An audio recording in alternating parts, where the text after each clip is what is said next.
Hi అండి. అందరికీ నమస్కారం. జై శ్రీరామ్. ఇది మా కొత్త రామ మందిరం అండి. ఆల్రెడీ మా రామ మందిరం గురించి వీడియో చేశానండి. అదొకసారి చూడండి. లోపల బయట ఎంత చక్కగా అలంకరించారో చూడండి ఒక్కసారి. ఈ ఆలయానికి 1,20,00,000 కలెక్ట్ చేశారండి మా ఊరు గ్రామ పెద్దలు, ప్రజలు. ఈ వృక్షాన్ని భజన వృక్షం అని అంటారండి. ఇది శ్రీ సీతారామచంద్రుల వారి ఊయల. ఉత్సవ విగ్రహాల ఊరేగింపుకు కావలసిన పల్లకి అండి ఇది. మా ఊరు పంతులు గారు ₹1,00,000 పెట్టి వీటిని కొన్నారండి. ఉత్సవ విగ్రహాల ఊరేగింపు కొరకు విగ్రహాలను బయటకు తీస్తున్న దృశ్యం అండి ఇది. ఈ సీతారామచంద్రుల వారి విగ్రహ ప్రతిష్ట 3 రోజులు జరిగే కార్యక్రమం అండి ఇది. ఇది మొదటి రోజండి. శ్రీ విఘ్నేశ్వర విగ్రహము మరియు సీతారామ లక్ష్మణ సమేత శ్రీ ఆంజనేయ స్వామి వారి విగ్రహము ఊరేగిస్తున్నారండి. ఒక్కసారి అందరూ జై శ్రీరామ్ అనండి.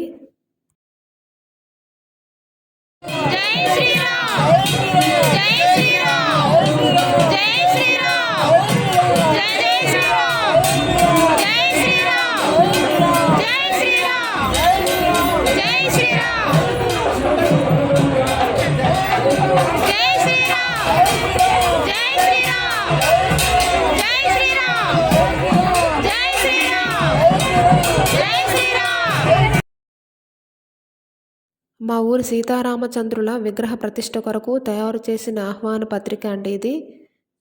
3 రోజుల ఉత్సవం. ఈ విగ్రహాల కింద జీవాధారం అనేది ఉంటుందంటండి.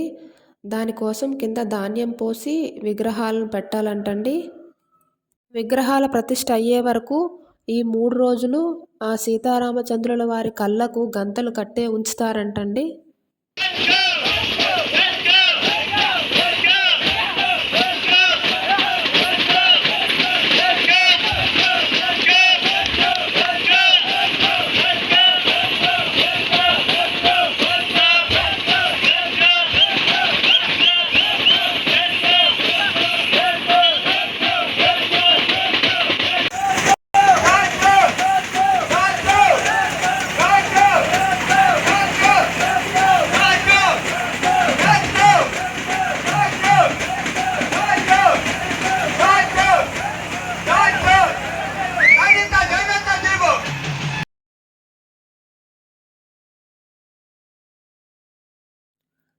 కోలాటం అంటారండి దీన్ని.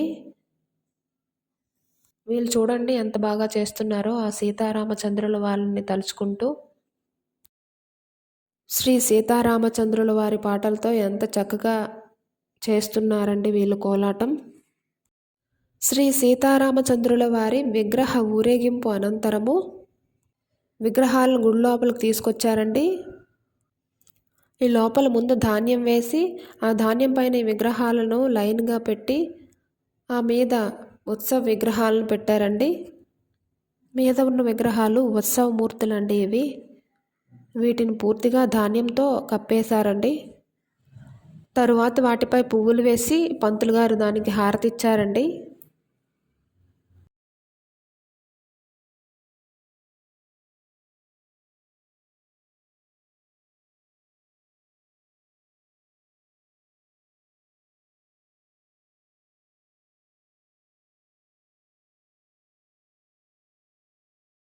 సాయంత్రం 4 గంటల తర్వాత విగ్రహాలను ఒక కుండీలో పెట్టి వాటికి పసుపు నీళ్ళతో అభిషేకం చేయడానికి మా గ్రామంలో ఉన్న ప్రజలందరి ఇంట్లోంచి పసుపు నీళ్ళతో బిందులతో తెమ్మన్నారండి, ఇత్తడి బిందులతో.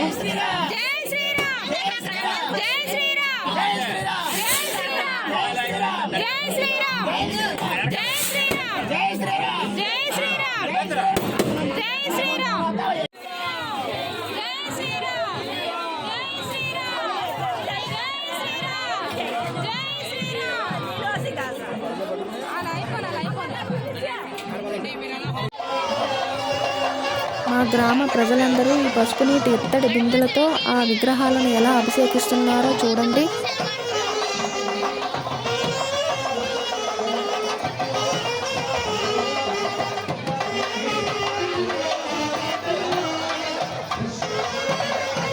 నీళ్ళతో విగ్రహాలను అభిషేకించగా నిండిన నీళ్లతో ఉన్న కుండీ అండి ఇది.